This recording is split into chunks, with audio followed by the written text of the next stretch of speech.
Bueno, un abrazo enorme a la gente que organizó esto, una pena no haber podido estar, para la próxima voy a estar, y un abrazo también a Martina y Ernesto, que seguramente ahora nos van a encontrar varios contrapuntos. Yo no voy a dejar de lado la pregunta disparadora, porque además me parece que es la pregunta que hay que hacer. Eh, y voy a tratar de ser claro en mi presentación. Al comienzo Ernesto intuía que yo voy a hablar como académico. Yo no sé si voy a hablar como académico, lo que voy a hablar es como persona que del 2002 viene escuchando y caminando territorios en torno a esto que entendemos como extractivismo. Quizás alguien esté escuchando y esté diciendo, bueno, pero esta charla es en particular sobre el litio, y me voy a detener en algunas particularidades. Pero me parece que es muy importante acá que usemos la experiencia, muy importante que usemos la experiencia de 25 años de extractivismo en nuestro país. Si no comprendemos lo que pasó en Argentina en los últimos 25 años, estamos empezando la historia de nuevo. Y yo lo que siento con algunas discusiones en torno al litio es que nos quieren hacer discutir de vuelta todo. Yo empecé a militar y también a investigar en 2002. Estaba terminando la licenciatura de biología, estaba empezando la de filosofía, y Argentina abrazaba fuertemente a la soja. Abrazaba la soja transgénica como la gran esperanza. Nos iba a permitir ingresar dólares, la comunidad científica diciendo tenemos innovación, las provincias abrazando y haciendo lo que pueden. Yo ahora voy a marcar una diferencia respecto a algo que marcó Martina, pero de la duda, no de la certeza. Y lo que sobre todo pasaba en el 2002-2003 era el pragmatismo. ¿Cómo nos vamos a negar a la forma de salir de una crisis como la del 2001 si no con la soja? Nos comía el pragmatismo. Yo quiero empezar por ahí, porque si no da la sensación de que empieza todo de nuevo. Y lo que sí voy a hacerle caso a Ernesto, y voy a usar algo de la academia, son esas tres preguntas claves de la filosofía que me enseñaron maestros y que son en general a veces cuando arranco algo que recupero, son las tres preguntas clásicas que son: ¿qué hay? ¿Qué puedo esperar? ¿Y qué puedo hacer? Empiezo por lo de qué hay, que de alguna manera Martina y Ernesto ya hicieron un panorama, voy a tratar de no repetirme, pero voy a ser enfático en aspectos que a mí me parecen fundamentales. Hoy tenemos un país de manera estructural, con una pobreza que va entre el 40 y el 50%, dependiendo del lugar del país, un país que tiene arriba del 90% de la población en grandes urbes, un país que tiene una destrucción ambiental inédita, que tuvo formas particulares últimamente, que van desde esta sequía histórica, que no fue que nos cayó un rayo del cielo, sino fue un conjunto de causalidades globales, regionales y locales que se pueden explicar. Tenemos una contaminación química brutal, no se lo voy a decir a la provincia de Santiago del Estero, les mando un abrazo enorme a las personas que cotidianamente me escriben de ahí y que la luchan en los territorios, está como el padre Sergio. Y tenemos institucionalmente un escenario complejísimo, porque tenemos una deuda impagable que se pretende pagar, que presiona no solo económicamente, sino que presiona políticamente. Hemos aprendido de personas como Beverly King que la deuda externa no es solamente un elemento económico de sometimiento de los pueblos, sino que ante todo es un elemento político de sometimiento de los pueblos. Hay una deuda para profundizar los extractivismos, no es al revés. Y después tenemos políticas públicas en nuestro país, y acá voy a ser claro en cuanto a mi posicionamiento, que nunca se han desmarcado de la forma que les dio Carlos Saúl Menem en la década del 90. En todos los regímenes que estamos hablando, agro, megaminería, megapinería, extracción de litio, offshore, plantación de pinos eucalipto y una larga listado, todo el esquema, y fracking, todo el esquema es un esquema en gran medida que reproduce lo que es la matriz neoliberal. Después hay variantes, por supuesto que hay variantes, y hay variantes que las hemos estudiado. No es lo mismo, dirán, que se lo haga Monsanto Bayer a que lo haga Bioceres, Universidad Nacional del Litoral y CONICET. Ya voy a volver a esta comparación. Estoy hablando en particular de la comparación entre soja RR y trigo HB4. Ya voy a volver. pero desde mi posición. Y para lo que estamos hablando, porque de alguna manera lo que estamos buscando es equidad social, un ambiente más sano, una política de mayor justicia, bueno, yo no le veo diferencia. ¿Quiere decir esto? ¿Que estás a favor del AIBEN? ¿Estás a favor del IEX? No, por supuesto que no. No hay nada más notable en nuestros territorios hoy que el avance de las multinacionales. ¿Qué otra cosa hay? ¿Qué otra cosa hay? Hay una crisis climática brutal, que la recuperó creo que sobre todo Martina, pero que yo en lo personal me niego a pensar que la única causa de la crisis climática tiene que ver con la emisión de gases de efecto invernadero. Que se entienda lo que estoy diciendo. No dudo de tal cosa como la crisis climática. De hecho, la estudié en la carrera y la escribo en papers. Por supuesto que se trata de algo que esté involucrado con la emisión de gases de efecto invernadero, con esta tierra cada vez más cálida, con este mar cada vez con cambios de pH, con este mar que le sube el nivel, con una serie de cambios en los regímenes de precipitaciones, un montón de cambios en el aumento de las sequías, un montón de elementos macro, pero la crisis climática también la tenemos que mirar de Sudamérica. Y si no hablamos de crisis climática como algo que está directamente vinculado con la pobreza de nuestros pueblos y con el modo de expulsar a las comunidades de su lugar de vida, nos estamos perdiendo una parte. Yo entiendo perfectamente la importancia de articular con el pensamiento europeo, poner en discusión o con el pensamiento norteamericano, pero estamos hablando de América Latina. Y América Latina hoy, para la crisis climática, es un territorio de disposición para que el primer mundo esté realizando transiciones energéticas y algunos otros planes. ¿Qué otra cosa hay?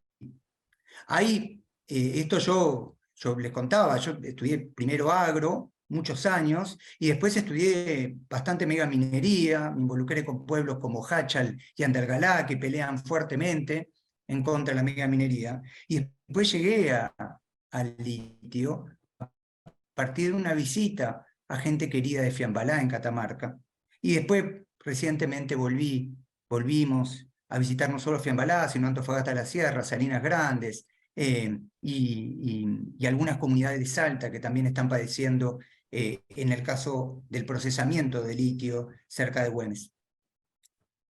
Ahora, en cuanto a los grupos que están atrás, es muy difícil hablar de extracción de litio si no hablo de dos grandes grupos que están manejando la movida, o tres si quieren.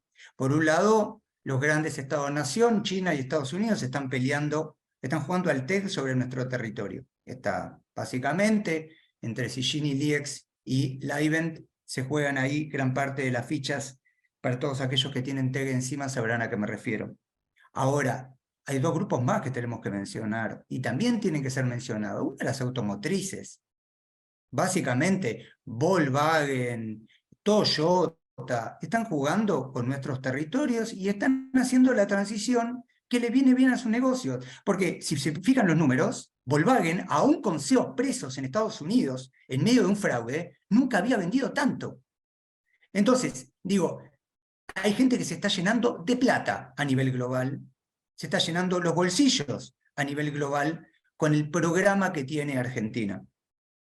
Y también tenemos que hablar de algo que es muy importante en todos los extractivismos, que es, esto no es solo productivo, esto es especulación financiera. Tenemos BlackRock que está cumpliendo lugares fundamentales en todo esto. Tenemos Vanguard, hay gente que está especulando. Y entender a BlackRock es entender que también tiene acciones en Shell y tiene acciones en YPF. Tienen en todos los lugares del mostrador sus acciones, sus beneficios, y van a salir ganando siempre. ¿Qué tiene que ver eso con Argentina? Yo no sé, yo no sé. Dije, ¿qué hay? ¿Qué podemos esperar? Era la segunda pregunta. Yo creo que tenemos ahí dos posibilidades para saber qué podemos esperar. Una es, como decía al comienzo, usar otros extractivismos. Como tenemos, digo, el extractivismo se puede rastrear 500 años atrás con la conquista de América, se puede rastrear con el colonialismo, pero digo, este extractivismo tal como lo conocemos, en las formas y los nombres propios, tiene 25 años, pongamos, con todas estas reformas que Argentina puso. Y bueno, vamos a los lugares en donde estos 25 años ocurrió. Vayamos a Hachal, por ejemplo. Vayamos a Hachal y veamos qué era Hachal hace 25 años y qué es ahora con la megaminería. Vayamos a Exaltación de la Cruz, acá en provincia de Buenos Aires, o vayamos a cualquier pueblo fumigado de Córdoba, del Chaco, vayamos a Sinaloa Impenetrable, que tiene este registro de ser el segundo, en términos porcentuales, lugar del mundo más desmontado del mundo, ¿sí? Según los registros locales. Si no nos gustan otros extractivismos, porque opinamos que el litio es y el litio es particular, vayamos a Antofagasta de la Sierra. Antofagasta de la Sierra extrae hace 25 años. Estuve en Antofagasta de la Sierra hace 10 días, más o menos visitando a gente de la comunidad local que quiero y que admiro. Yo, si no fueron a Antofagasta de la Sierra, les invito a que vayan. Es algo muy impactante ver Antofagasta de la Sierra. Antofagasta de la Sierra no tiene su escuela, no tiene calefacción en un lugar que amanece bajo cero. Antofagasta de la Sierra no tiene iluminación nocturna.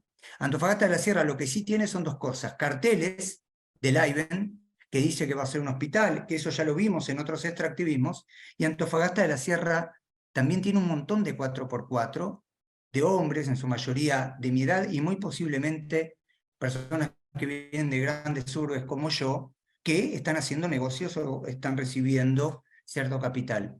En Antofagasta de la Sierra, el pasto de la plaza, que es un punto que yo en general miro, si hay chicos jugando, el pasto de la plaza tiene 1 metro de altura.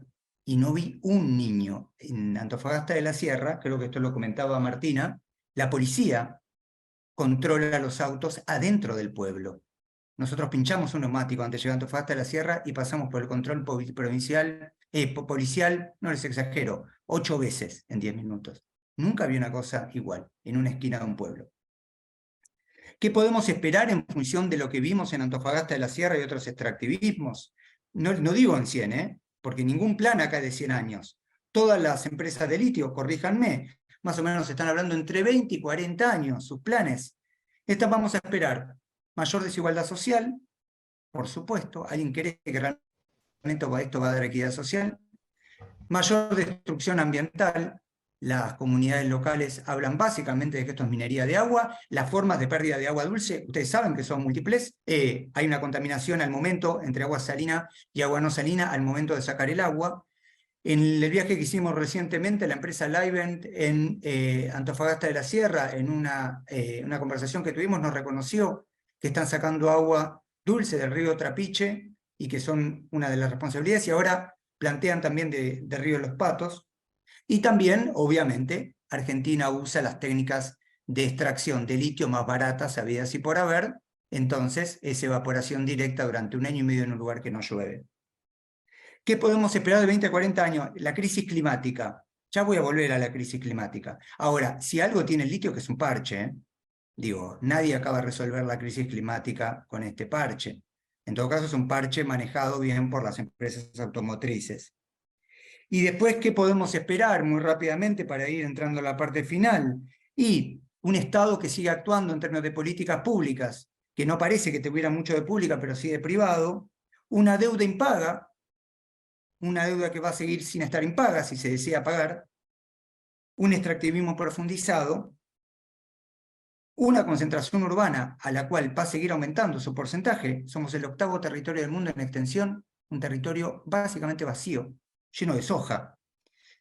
Cuando digo vacío, vacío de personas, por supuesto que está lleno de ecosistemas y cosas maravillosas, pero básicamente lleno de soja, megaminerías y megapinerías. Y clave, una degradación en la matriz productiva. Para todos aquellos que nos posicionamos como ambientalistas, nos suelen decir, pero ustedes no quieren desarrollo. Acá, la noción de desarrollo es una noción, si quieren, en todo caso antigua, 60, 70 años. Pero, ante todo, es una degradación de la matriz productiva. Hachal perdió los cultivos que hacían. Con un río seco, créanme que no pueden tener ni animales ni plantas. Termino. ¿Qué hacer? Yo acá anoté 5 cosas, y reitero, yo estoy aprendiendo todavía el tema del litio. No soy especialista de esto, pero de este viaje último de estas 2 semanas quedé francamente espantado. Primero, me cuesta pensar que la crisis climática va a ser resuelta sin verdaderamente enfrentar el tema del consumo. Me cuesta pensar que podemos dar una discusión seria en torno a este tema sin hablar de consumo. Y aun cuando nos detengamos en el transporte, la pregunta es, ¿y habrá que fomentar más el transporte público? Digo, más que estar fomentando la producción de subs en Europa y en Estados Unidos, de alta gama, para que tenga la persona de cierto poder adquisitivo su capacidad de tener ese autote. Y bueno, tendrán que tener más transporte público. En el caso de Argentina, yo no me como mucho el tema de la transición energética, perdónenme. En un país en el cual recientemente ha aprobado ni más ni menos que offshore, una locura en términos socioambientales, pero además algo absolutamente incongruente para gente que en el mismo renglón después me habla de hidrógeno verde y de litio. Y además en un país en el cual tendrá que discutir en algún momento cuándo vamos a volver a los trenes. ¿Qué significa estar moviendo mercadería y personas con camiones? ¿Qué significa eso en términos de hidrocarburos? Si el tema es discutir, discutamos política pública, pero no nos pongan grandes eslogan. Y discutamos cosas como obsolescencia programada, por supuesto. El segundo punto, ¿qué hacer? Hay que trabajar sobre el tema de la desigualdad social. Tenemos 40% de personas bajo la línea de la pobreza. Ahora, la manera de trabajar contra la desigualdad social no es expulsando gente de las salinas, es permitiendo que cultiven, que tengan sus animales, que tengan acceso a sistemas hospitalarios dignos, que puedan ir a las escuelas. Digo, estamos haciendo exactamente lo contrario a lo que estamos planteando.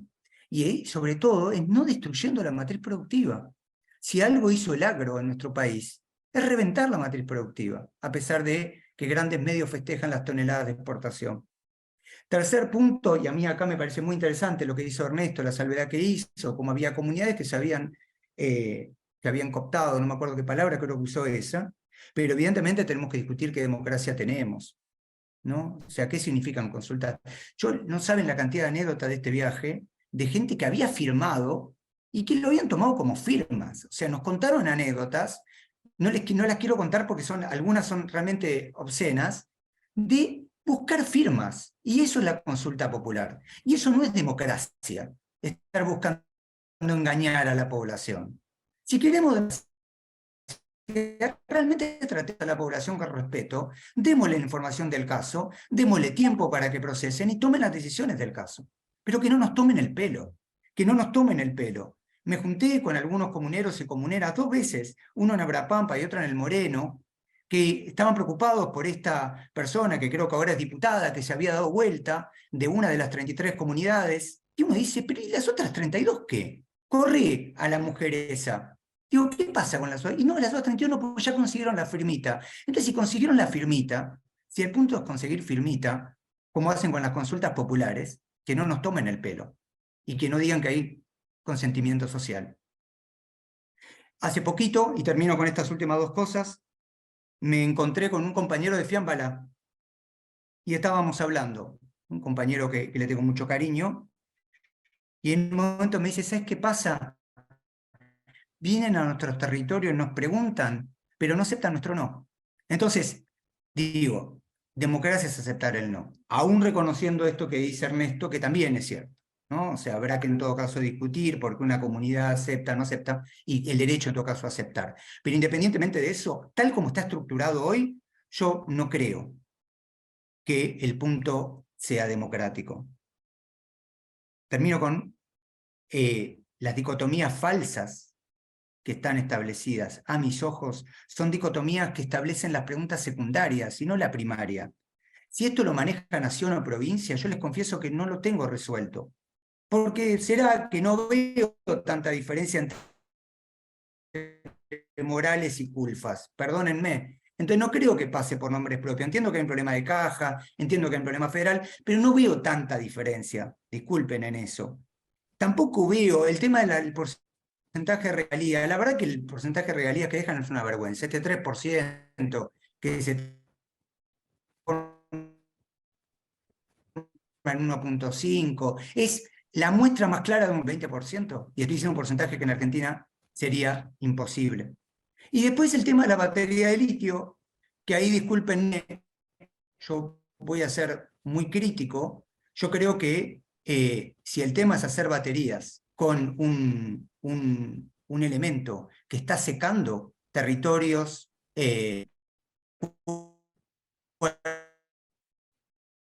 cuerpos y ecosistemas, a mí me parece obsceno que la comunidad esté. Cristina lo dijo hace poco, lo planteó como un tema de autonomía de un país. Yo no acuerdo con eso. Para mí el punto es, Argentina tiene que producir sin destruir. Tiene que ser capaz de producir sin que haya territorios y cuerpos de sacrificio. ¿Por qué planteo todo esto? Porque cuando yo voy al agro y voy, por ejemplo, al trigo HB4, que yo creo que es una de las derrotas del pueblo argentino más importante del último siglo, que nuestro trigo, que nuestro pan dependa hoy de una empresa, me parece increíble la poca reacción social que hubo en torno a este tema. El trigo HB4 es de una empresa con documento argentino, Bioceres, que tiene atrás a Hugo Sigman, a Agrocopatel, a Huergo del Grupo Clarín, con dos instituciones públicas, CONICET, que es la institución con la cual yo trabajo, y la Universidad Nacional del Litoral, que he dado, de hecho, curso de posgrado ahí. ¿Y entonces qué? Es una buena noticia. Con una